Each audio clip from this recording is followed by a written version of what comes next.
I want a renaissance to shine a light, be the change we want. Set things right. How to put this any more diplomatically, but that's rubbish. It's, you know, Erasmus Plus, you know, the Parliament and the Council basically, Erasmus Plus will have a 40% increase on current levels of expenditure.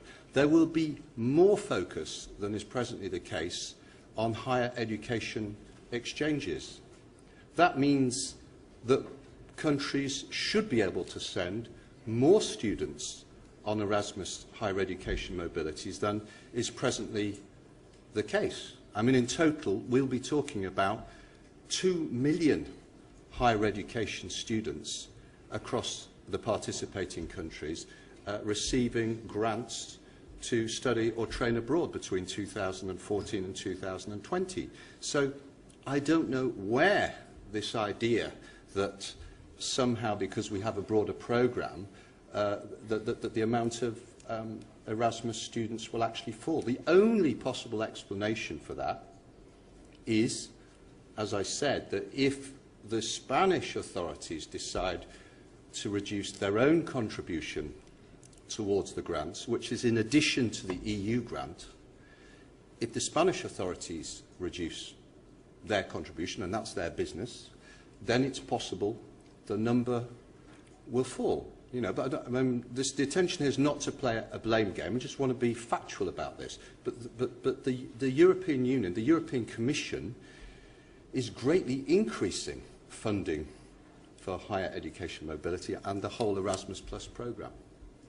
The statement by the Spanish minister suggesting that the Erasmus budget will be cut and that the number of Erasmus students in Spain will be reduced by half due to new EU funding criteria is completely wrong.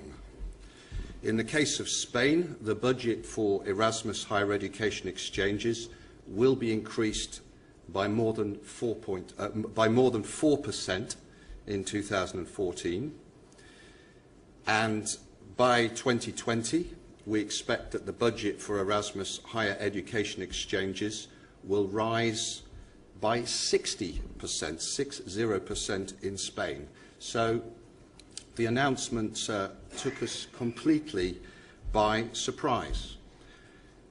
It's true that there are new budget allocation criteria for the new Erasmus Plus programme, which is mainly but not exclusively based on the population of each participating country.